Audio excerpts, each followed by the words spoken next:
خوږو ماشومانو ستړي مه شئ. نن ډېر خوشحاله یم چې ننني سبق ته راورسېدلو. نننی سبق یا وروستی سبق دی. په وروستي سبق کې یا په ننني سبق کې به 15 دانې یګانې زده کوو.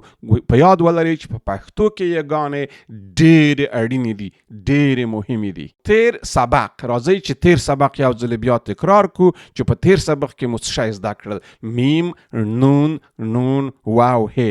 ما تاسو ته وویلې چې هې په 3 رقمه باندې لیکل کیږي او نون په آخر د کلمه او په میانځ د کلمو کې کارول کیږي، په اول کې نه کارول کیږي. صحیح ده؟ نننی سبق به د نرمې سره شروع کو. دا یې چې دا هیڅ ټکی نه لري، نو دا څنګه اکثرا نرینه کلمو ته استفاده کیږي، لکه پشای، سړی، پشای. بله چې دا ټکیداره یې د څنګ په څنګ ټکی لري، دغه د جمع د پاره کارو معمولا، لکه پشي، پشي، سړی، پشي.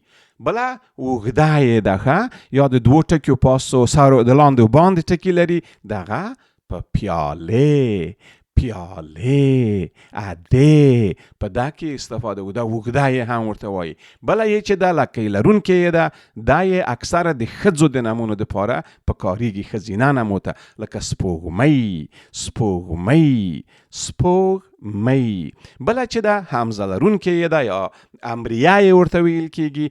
امریه یې چې ده په څه شي کې یا په امریه خبرو کې کارو، لکه تیار شئ، تیار شئ، تیار شئ.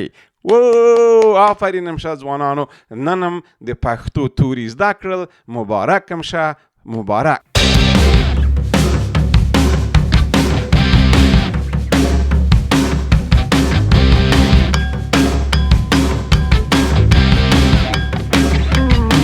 کورنۍ کار دا شپږ توري 15 ځله تکرار کړئ. یګانې ډېرې اړینې دي. اوس چې تر دې ځایه پورې رسېدلي یئ، لایک او سبسکرایب مه هېروئ او راتلونکی سبق مه هېروئ. راتلونکی سبق کې به په پښتو توریو کار کوو. په هر سبق کې به 10 دانې پښتو توری یا پښتو کلمې زده کوو. خدای مو را تمل او ملګری شه. په الله پاکم سپارم.